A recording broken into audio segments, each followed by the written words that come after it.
꼬리에 꼬리를 무는 이야기.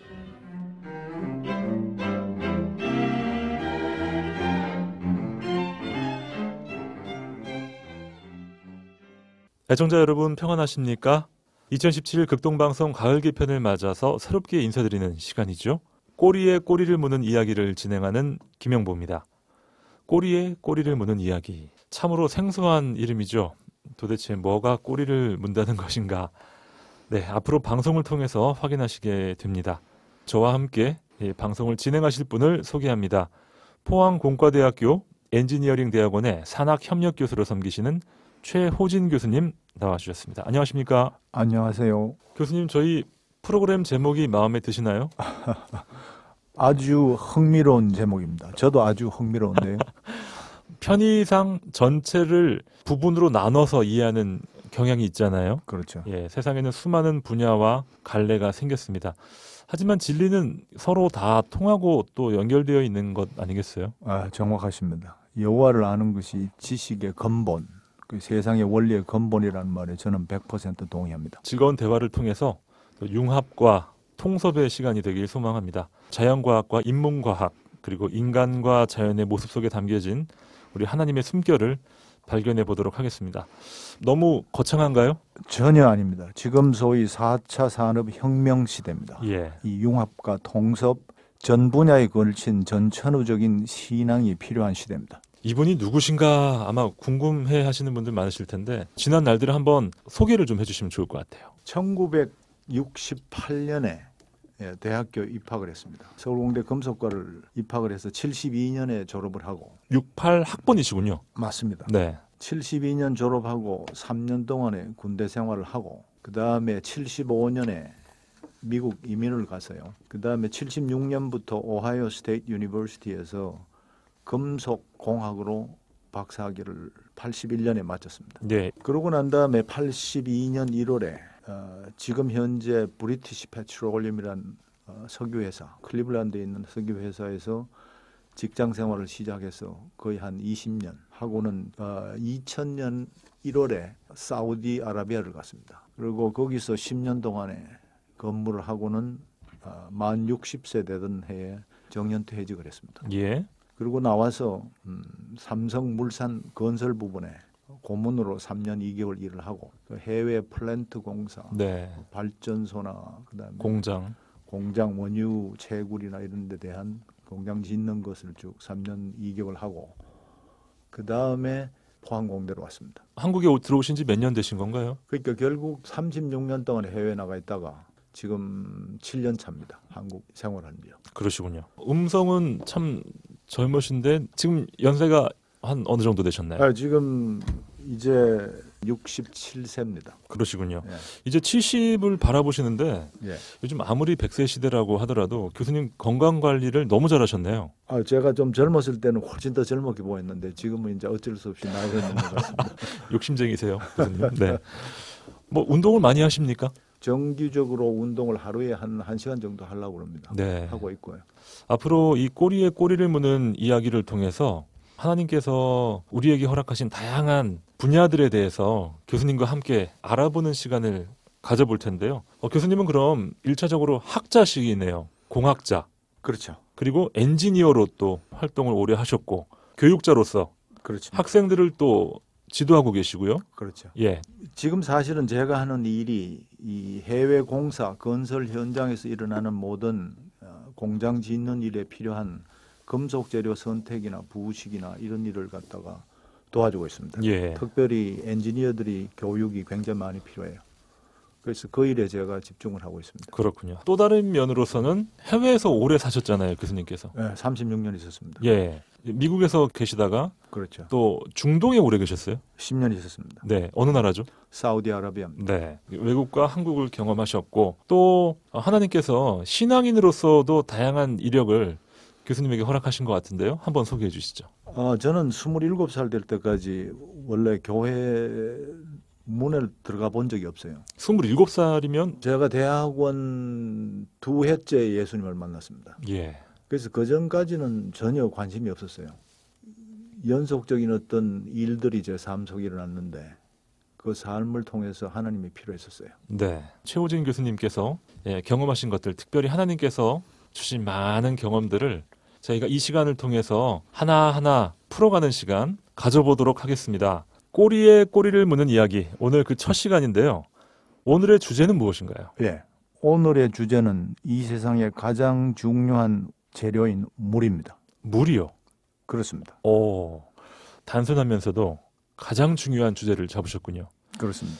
금속공학을 깊이 연구한 학자이자 또 기술자로 알고 있는데 물에 대해서도 연구를 하셨나 봐요? 아, 그렇습니다. 제가 전공이 금속 부식입니다. 예. 이 금속 부식은 반드시 필요한 게 물입니다. 물이 없으면 부식이 절대 일어나지 않습니다. 네, 그렇군요. 물에 대해서도 따라서 물에 대해서도 깊은 연구를 하셨군요. 그렇습니다. 지구상의 대부분이 또 물로 구성되어 있고요. 우리 인체도 많은 부분이 물이고요. 그렇죠. 밥은 안 먹어도 살 수 있지만 물이 없으면 살 수 없다라는 얘기도 저희가 그렇습니다. 듣게 됩니다. 자, 꼬리에 꼬리를 무는 이야기, 오늘 그 첫 시간으로 최호진 교수님과 함께하고 있습니다. 잠시 찬양 듣고 이 시간 계속됩니다.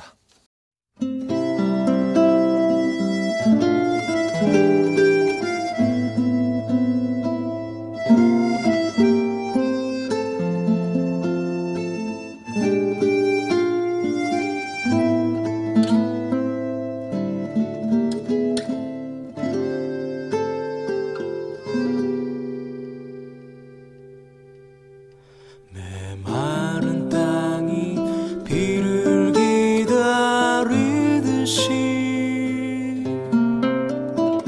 내 영혼이 주를 기다립니다. 길 잃은 새가 제어미 새를 찾아 헤매이듯이 내 영혼이 하나님을 기다립니다. 어느 때나 내가 주의 전에 들어가 주께 제사를 드릴 수 있나요? 나를 누르시는 주의 손이 어느 때야 나를 들어 높이 올려주실 건가요?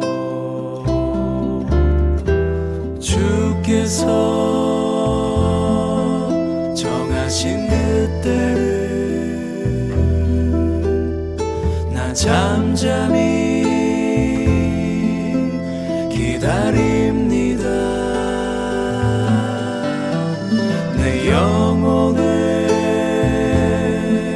구원이 되시는 하나님 그분께 소망을 두리라. 어느 때나 내가 주의 전에 들어가 주께 제사를 드릴 수 있나요?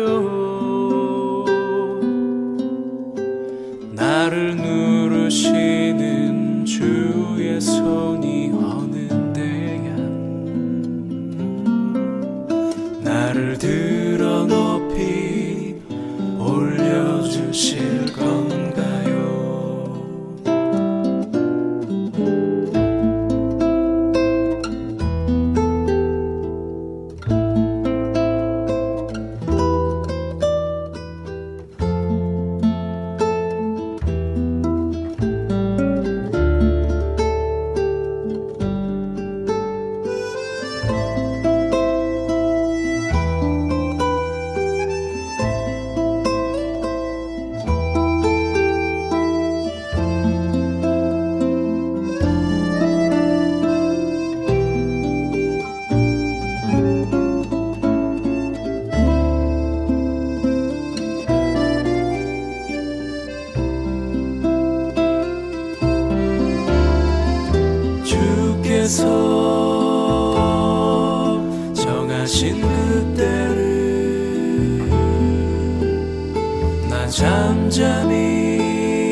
부르시는 하나님, 그분께 소망을 두리라. 어느 때나 내가 주의 전에 들어가 주께 제사를 드릴 수 있나요? 나를 누르시는 주의 손이 어느 때야 나를 들어 높이 올려주실 건가요? 내가 하나님께 소망을 두리라.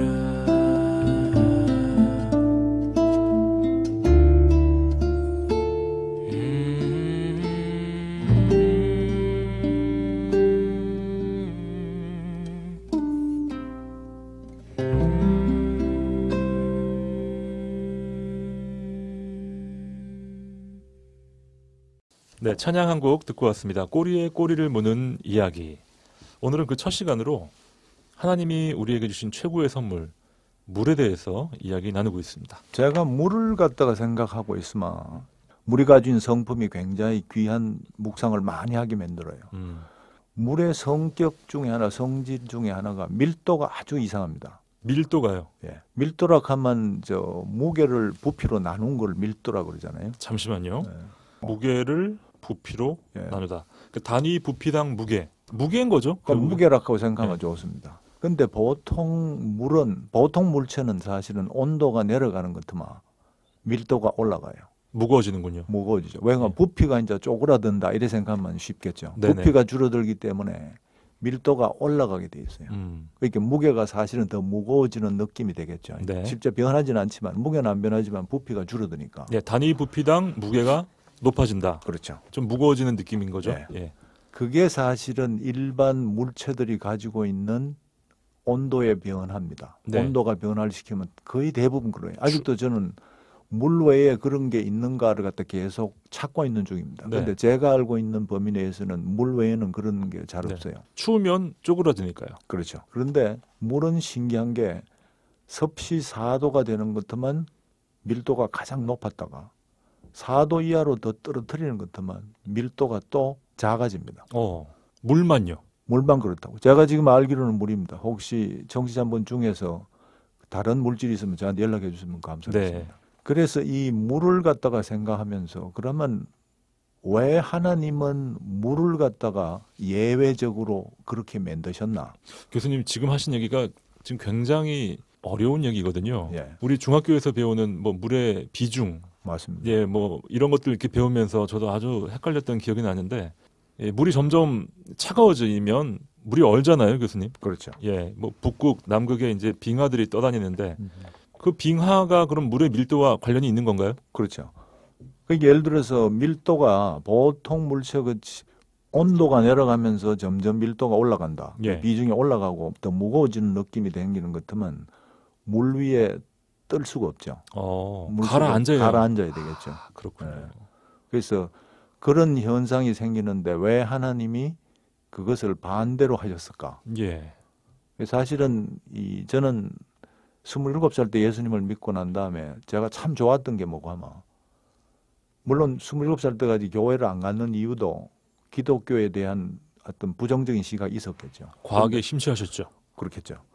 그런데 그 생각이 바꾸면서 제가 좋았던 게 뭐고 하면 왜라는 질문을 할 수 있는 게 참 좋았어요. 네. 하나님이 인간과 사람과 대화를 할 때 항상 거의 대부분 경우에 질문을 던지십니다.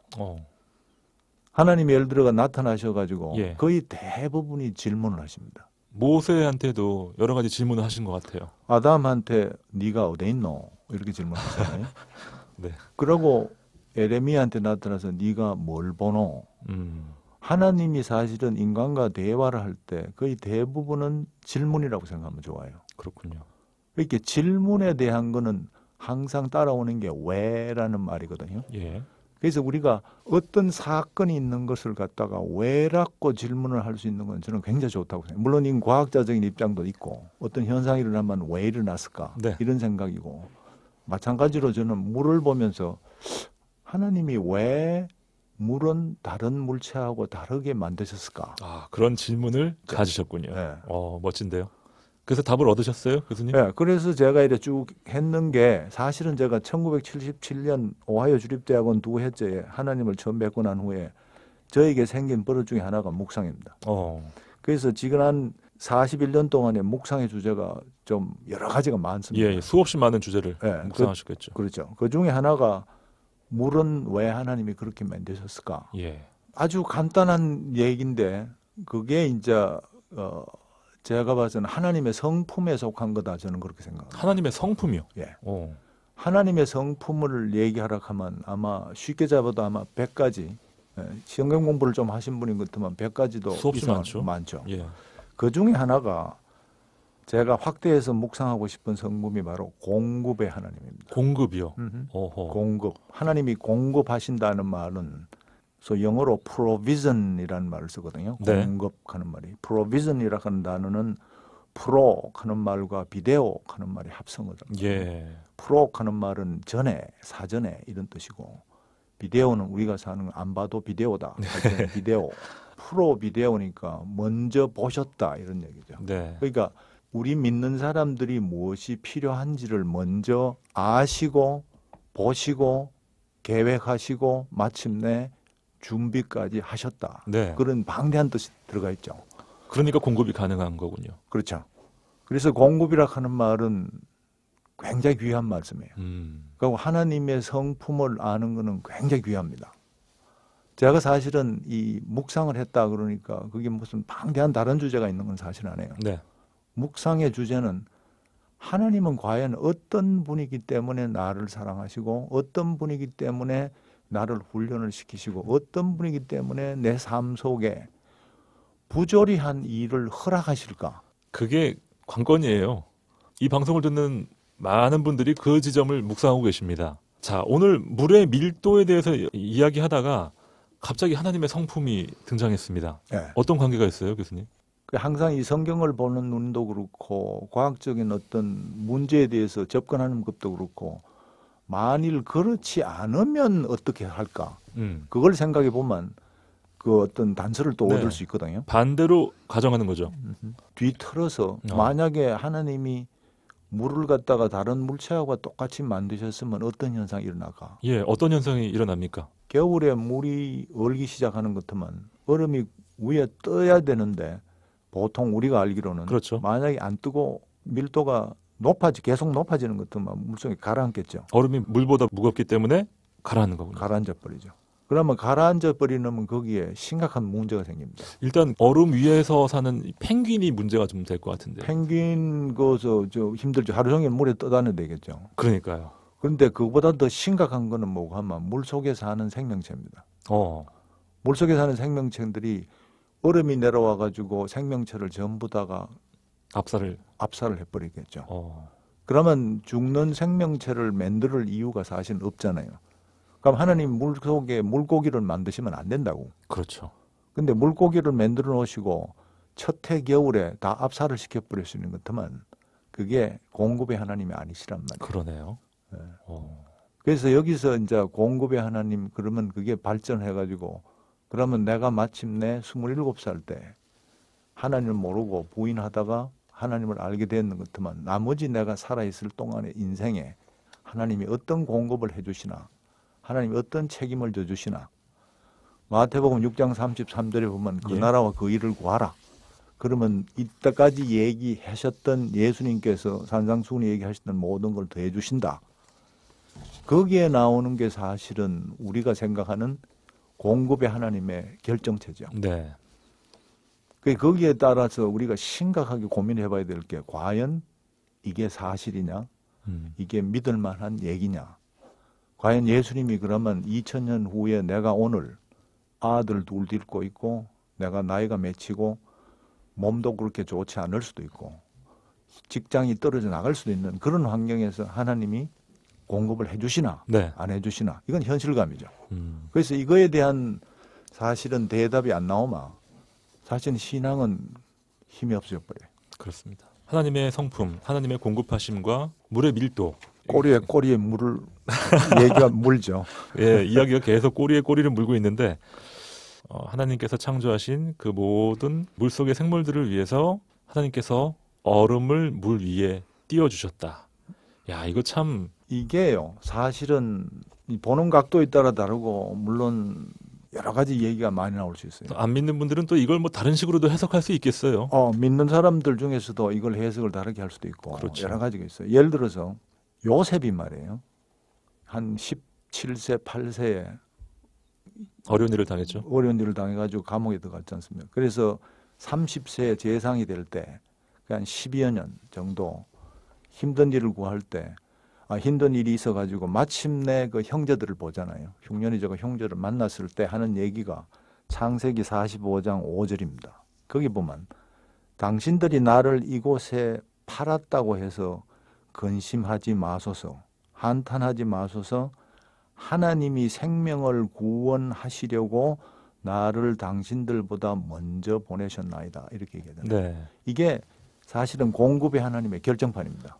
하나님이 벌써 십몇 년 그보다도 훨씬 이전에 하나님이 태중에 있을 때 창조 전에 벌써 계획을 하셨다 하는 말은 굉장히 정확해요. 여기서 요셉이 그 어려운 환경을 지나가지고 마침내 이것을 고백하게 됐다는 것은 굉장한 사건입니다. 네. 이걸 아마 이 고백을 듣기 위해서 하나님께서 모든 것을 바꾸셨다고 얘기할 수 있고, 그 다음에 물이라는 것을 창조하실 때 밀도를 갖다가 급격하게 바꾸셨는 거, 다른 생물같이 만드시지 않고 그것도 섭씨 4도에 되어 가지고 밀도를 최고조로 올렸다가 그 다음 떨어뜨리는 거. 네. 이거는 과학적으로 어떻다 저렇다 설명을 해내기는 불가능한 얘기예요. 그렇죠. 방금 말씀하신 그 요셉의 고백, 우리의 삶에도 그대로 적용되는 것 같아요. 하나님의 공급하심에 대해서 우리는 어떻게 고백하고 있는가? 그게 사실은 제가 표현하면 믿음의 현실성입니다. 네. 공급이 제대로 안 된다라고 하나님께 불평할 때가 많거든요. 오, 지금 이 상황에서 하나님 이게 필요한데 왜 저걸 주십니까? 또는 왜 안 주십니까? 근데 성경은 사실은 말이에요. 성경은 그 사건이 아무리 좋은 사건이 일어나도 나하고 관계없으면 아무 문제가 안 생기잖아요. 근데 결국은 60만 명의 장정들이 왜 홍해를 건너서 마른 땅을 건너간 60만 명 장정들이 왜 40년 동안에 광야에서 다 죽었는가를 갖다가 저는 이게 거의 하루도 빠짐없이 묵상하는 거예요. 그것도 참 미스터리죠. 거기에서 그분들이 매일 만나를 먹었거든요. 매일 기적을 경험했습니다. 그러고 매일 보이는 게 구름 기둥을 봤고 불 기둥을 불 기둥 봤거든요. 또 옷이 해지지 않고 신발이 해지지 않았죠. 끊임없이 병도 안 들었고 아프지도 않았어요. 그 사람들이 아파서 죽은 거 아니거든요. 그렇죠. 그런데 59만 9,998명이 2명만 빼놓고 거기서 죽었다는 것은 굉장히 중요한 사건입니다. 그 사람들이 결국은 죽은 건 뭐 때문에 그런가 하면 하나님이 매일 공급하신 그 하나님에 대한 성품에 대한 불신이에요. 그러니까 오늘날도 3,500년 됐지 않습니까? 예. 그 모세 사건이 3,500년인데 지금도 시간을 갖다가 건너뛰는 유월절을 갖다가 붙여주는 것도만 지금도 마찬가지입니다. 예. 내가 오늘 만나를 하루치만 딱 못 와야 되는데 일주일치를 못 오고 싶거든요. 네. 모으고 싶죠. 모으고 싶다. 그러면 결국은 그게 다 썩어버리지 않습니까? 음. 정확하게 일어나는 현상이고 지금도 3,500년 간격이 있지만 지금도 사실은 동일한 일이 벌어져요. 맞습니다. 아, 근데 참 필요를 채운다라고 할 때 필요가요. 사실 우리가 주기도문에서도 우리의 필요를 채워주시기를 기도하지 않습니까? 맞습니다. 근데 우리는 흔히 필요를 자신의 욕심하고 같게 볼 때가 너무 많아요. 그래서 결국은 믿음이 뭐냐 이렇게 질문하시는 것 같으면 하나님을 얼마만큼 아나 하고 같은 말이고 네. 하나님을 얼마만큼 아는가 하는 말은 나를 얼마나 많은가하고 같습니다. 우리가 왜 내가 필요한 이상을 구하게 되는가 하면 자기 자신을 몰라서 그래요. 그러네요. 아주 정확한 지적이시네요. 필요 이상은 오히려 우리에게 독이 된다라는 사실, 필요를 채우시는 하나님을 묵상하면서 다시 한번 깨닫게 되는군요. 맞습니다. 자, 꼬리에 꼬리를 무는 이야기. 오늘은 물과 하나님의 공급하심, 또 하나님의 은혜에 대해서 한번 꼬리를 물면서 이야기를 나눠봤습니다. 교수님, 오늘 첫 시간 어떠셨어요? 아주 좋았습니다. 너무나도 신선한 많은 것들을 깨닫게 되었고요. 아마 우리 이 방송 들으시는 많은 애청자들도 또 하나님 주시는 많은 영감들을 얻지 않으셨을까 생각이 됩니다. 앞으로도 우리 최호진 교수님과 함께 다양한 분야들을 저희가 함께 묵상하고 또 기도 제목들을 발굴해 보겠습니다. 여러분의 관심과 기도를 부탁드립니다. 꼬리에 꼬리를 무는 이야기, 오늘 그 첫 시간이었습니다. 포항공대 엔지니어링 대학원의 산학협력 교수로 섬기시는 최호진 교수님과 함께했습니다. 교수님 감사합니다. 감사합니다. 저는 김영보였습니다. 다음 주 주일 아침 8시 반에 뵙겠습니다. 고맙습니다.